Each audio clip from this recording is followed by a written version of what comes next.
Hermanos, hermanas, que Dios nos bendiga en el estudio de su palabra en este día. Les invito a abrir sus Biblias en la carta a los Efesios capítulo 1 y daré lectura de los versos del 15 al 23. Dice así la palabra de Dios, Efesios 1 del 15 al 23. Por esta causa también yo, habiendo oído de vuestra fe en el Señor Jesús y de vuestro amor para con todos los santos, no ceso de dar gracias por vosotros, haciendo memoria de vosotros en mis oraciones, para que el Dios de nuestro Señor Jesucristo, el Padre de gloria, os dé espíritu de sabiduría y de revelación en el conocimiento de Él, alumbrando los ojos de vuestro entendimiento, para que sepáis cuál es la esperanza a que Él os ha llamado, y cuál es la riqueza de la gloria de su herencia en los santos, y cuál la supereminente grandeza de su poder para con nosotros los que creemos, según la operación del poder de su fuerza, la cual operó en Cristo, resucitándole de los muertos y sentándole a su diestra en los lugares celestiales, sobre todo principado y autoridad y poder y señorío, y sobre todo nombre que se nombra, no solo en este siglo, sino también en el venidero, y sometió todas las cosas bajo sus pies, y lo dio por cabeza sobre todas las cosas a la iglesia, la cual es su cuerpo, la plenitud de aquel que todo lo llena en todo. Amén. Aquí se nos presenta un perfecto resumen de las características de una verdadera iglesia.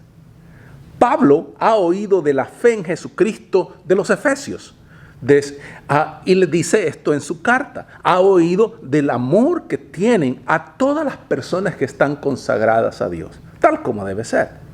Las dos cosas que deben de caracterizar a cualquiera verdadera iglesia son dos: la lealtad a Jesucristo y el amor a todas las personas.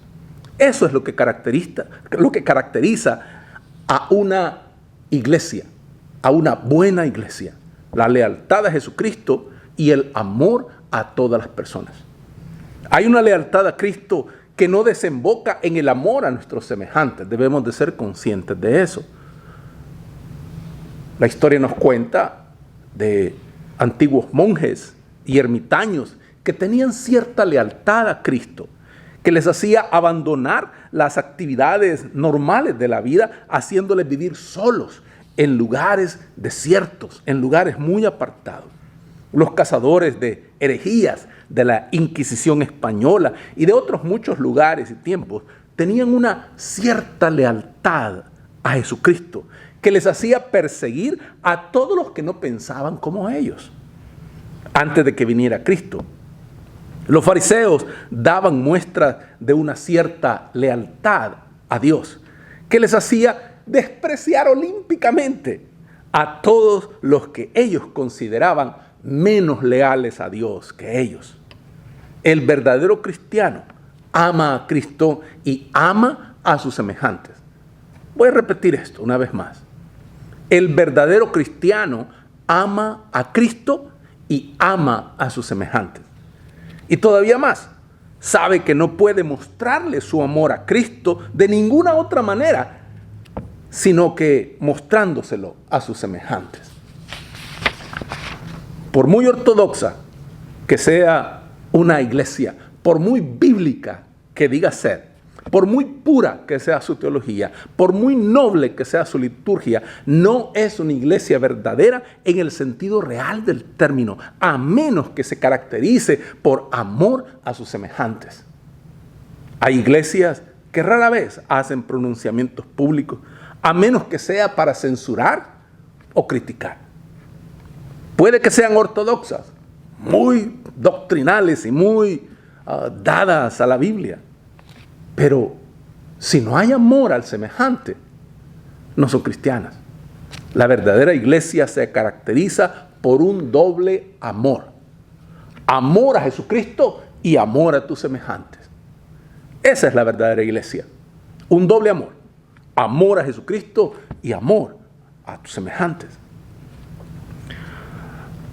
Robert Buchanan fue un escritor escocés. Hace más de un siglo escribió un libro llamado La sombra de la espada. Hay una capítulo, una porción en su libro en la que él describe lo que llama en esta novela la capilla del odio. Sí, escucharon bien, la capilla del odio. Y él la describe en esta novela que él escribió. La describe ahí. Dice que la capilla del odio estaba situada en un monte inhóspito y desierto. Hace 100 años había estado ya en ruinas. Los muros de aquella capilla estaban negros y sucios por los siglos, por el légamo de los siglos. Alrededor del altar, derruido, había ortigas y otras malas hierbas que crecían hasta la altura del pecho. Mientras una niebla negra preñada de lluvia se cernía de noche y de día sobre aquel lúgubre escenario. Por encima de la entrada de la capilla, pero medio borrado, estaba su nombre. Estaba dedicada, decía, a Nuestra Señora del Odio. Aquí, dice Buchanan, en horas de pasión y dolor, venían personas, hombres y mujeres, a lanzar maldiciones a sus enemigos. Venía la muchacha a maldecir a su falso amor. Venía el amante a maldecir a su querida infiel. Venía el marido a su esposa a maldecirla por traidora. Pidiendo todos a una que la supuesta señora del odio los oyera y que la persona odiada muriera dentro de aquel año. Y entonces el novelista añade con ironía, diciendo, con tal brío y profundidad había brillado la tierna luz cristiana dentro de sus mentes. Con ironía lo dice, porque hay quien conoce de la Biblia y de la palabra de Dios, y aún así alberga en su corazón odio hacia otras personas, desprecio hacia otras personas. Y son aquellas que en algún momento quizás tú amaste o te amaron. Ahí es donde el odio puede despertar, o el rencor. No se odia a quien no se conoce, no se odia a alguien distante. Usualmente se odia a alguien que fue muy cercano a ti, muy querido tuyo. A esa persona donde hubo algo, alguna herida profunda, alguna traición, alguna desilusión, hubo algo que dejó aquella marca tan grande que la persona opta por odiar, elige odiar. Una capilla del odio es una idea terrible. Y sin embargo, estamos siempre, diría yo, tan lejos de ella. A lo mejor estamos más cerca de la capilla del odio de lo que muchos de nosotros creemos. Hay quien odia a los comunistas y odia a los capitalistas. Hay quien odia a los fundamentalistas y odia a los modernistas. Hay quien odia a la persona que tiene una teología diferente a la suya. O odia a la persona que tiene alguna otra manera de entender la Biblia. Hay quien odia al católico romano o hay quien odia al protestante y al evangélico. Según sean los casos. Pero hacemos declaraciones que se caracterizan no por su amor, no por su amor cristiano, sino por una especie de amargura condenatoria. Hay personas que viven en amargura y todo lo demás lo condenan, todo. Haríamos bien en recordar de vez en cuando que el amor a Cristo y el amor a nuestros semejantes no puede existir el uno sin el otro. Nuestra tragedia es que es verdad a menudo lo que dijo un escritor inglés, Jonathan Swift. Él decía, tenemos suficiente religión para odiar, pero no la suficiente para amar. Luego el apóstol Pablo continúa diciendo, y así que es como en este pasaje vemos lo que Pablo pide a Dios para la iglesia que ama y que va bien. Pide el espíritu de sabiduría para ellos. La palabra que usa para sabiduría es en griego sofía, que ya hemos visto que es el conocimiento de las cosas profundas de Dios. Pide que la iglesia sea conducida a mayores y mayores profundidades en el conocimiento de las verdades eternas. Para que eso suceda, hacen falta ciertas cosas. Es necesario contar con personas que piensan. Hay quien piensa diciendo, o hay quien dice diciendo, de la misma manera que adquiero mis zapatos del zapatero o mi ropa del sastre, así adquiero mi religión del sacerdote. Hay muchos que son así. Y sin embargo, la religión no es nada a menos que sea un descubrimiento personal. Entonces se vuelve significativa la religión. Como decía Platón, un filósofo griego antiguo, una vida sin examen de conciencia no vale la pena vivirla. Y una religión que no se ha examinado personalmente y a conciencia no es una religión que valga la pena tener. Es una obligación de toda persona pensante el pensar en su camino hacia Dios. Es necesario, pues, contar con un ministerio de enseñanza. Es necesario que tengamos un sentido de proporción de nuestras prioridades para que la palabra de Dios sea lo primero. Pero es uno de los hechos extraños de la vida de la iglesia, que a veces ocupamos más tiempo, no en aquellas cosas que son de fondo, sino en aquellas cosas que son de forma. Pablo pide a Dios para la iglesia una revelación y un conocimiento más pleno de Dios. Para el cristiano, el crecimiento en el conocimiento y en la gracia es esencial. Cualquier persona que tenga una profesión sabe que no se puede permitir dejar de estudiar. Ningún médico piensa que ha acabado de aprender cuando deja de asistir a las aulas de su facultad universitaria. Sabe que semana tras semana y casi día a día se descubren nuevas técnicas, nuevos tratamientos, y si quiere seguir siendo de servicio a los que tienen enfermedades y sufren dolores, tiene que mantener el ritmo de aprendizaje. Así sucede con los cristianos. La vida cristiana se podría describir como conocer mejor a Dios día a día. Una amistad que no crece en intimidad, con el tiempo tiende a desvanecerse. Y eso es lo que sucede entre nosotros y Dios. Si no hay intimidad con Él, comienza a desvanecerse nuestra relación con Él. Es casi una característica de la edad en que vivimos, que esta es una edad de desesperación. Vivimos un tiempo de desesperación. Por todas partes resuenan las voces de gente pesimista. Nunca hizo más falta que ahora el sonido de la trompeta de la esperanza cristiana. Si el mensaje cristiano es verdad, el mundo no va de camino a su disolución, sino a su consumación.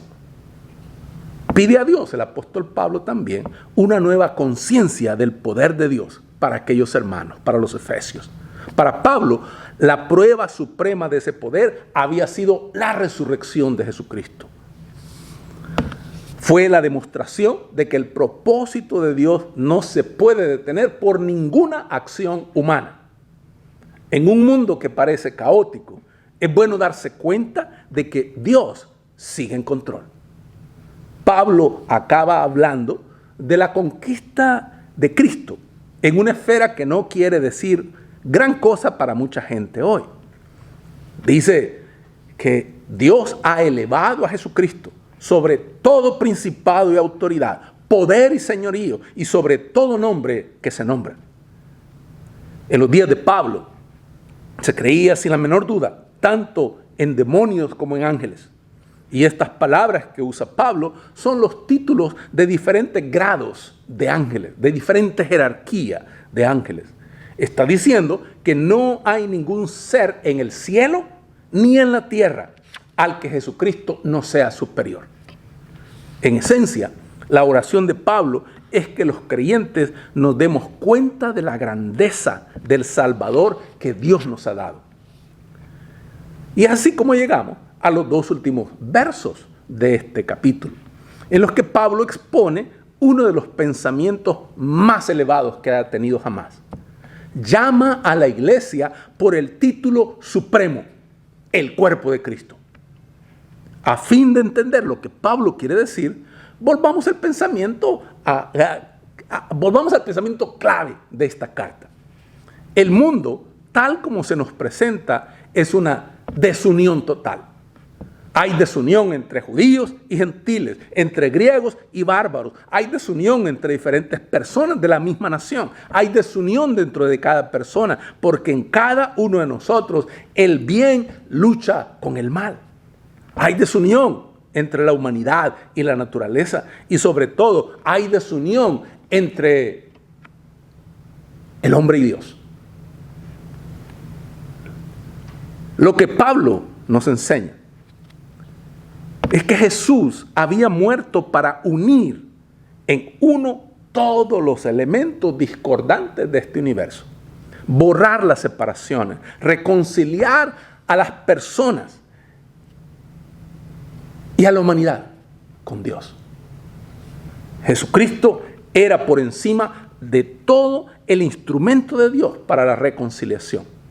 Fue para reunir todas las cosas y a todas las personas en una sola familia para lo que Cristo murió.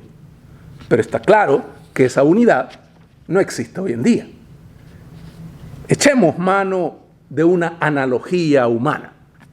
Supongamos que un gran médico descubre la cura del cáncer. Una vez que se ha descubierto, la cura existe. Pero antes de que esté disponible para todos los enfermos que la necesitan, tiene que salir al mundo.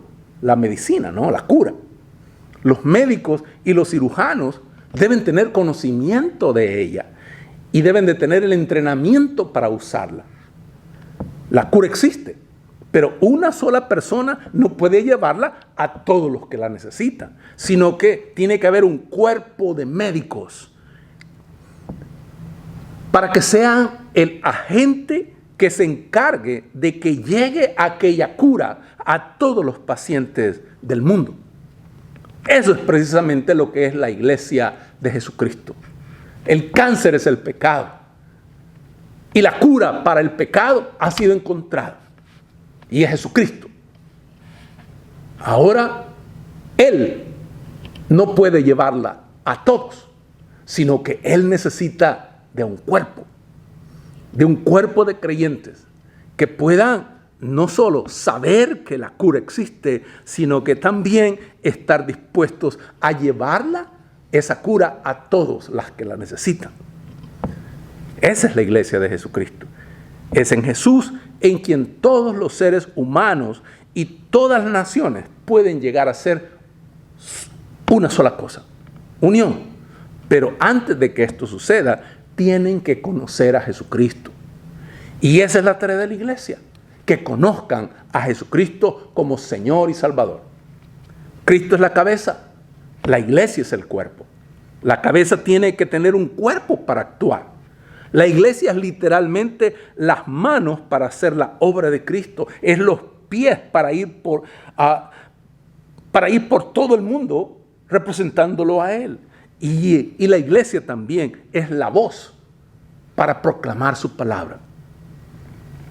En ese sentido, pues, la iglesia viene a ser las manos, los pies y la voz de Jesucristo en el mundo.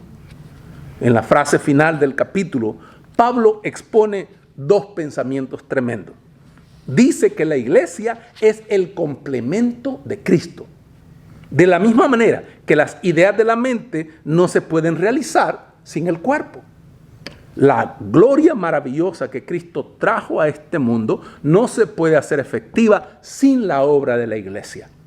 Pablo pasa a decir que Jesús está llenando de manera paulatina todas las cosas en todos los lugares y que esa acción la está desarrollando la iglesia.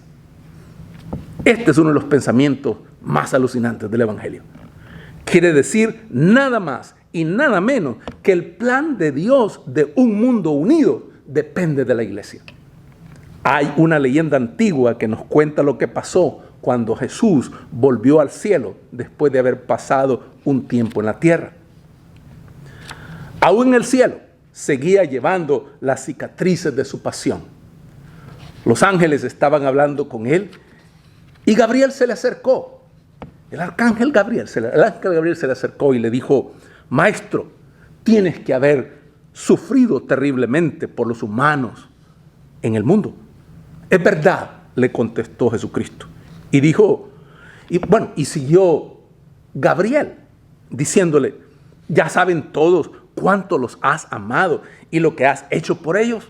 ¿O no? Dijo Jesús. Todavía no. Hasta ahora solo lo saben unos pocos en Palestina. ¿Y qué plan has hecho? Dijo Gabriel, para que todos lo sepan. Jesús le dijo: le he pedido a Pedro, a Jacobo y a Juan y a otros pocos que dediquen sus vidas a hablarles a otros de mí. Y los otros se lo dirán a otros y así a otros, hasta que el último ser humano en el último rincón de la tierra sepa lo que yo he hecho. Gabriel parecía dudar, porque sabía muy bien lo poco de fiar que somos los humanos.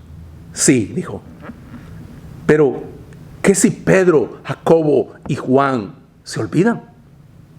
¿Y si no cumplen los que vayan después de ellos?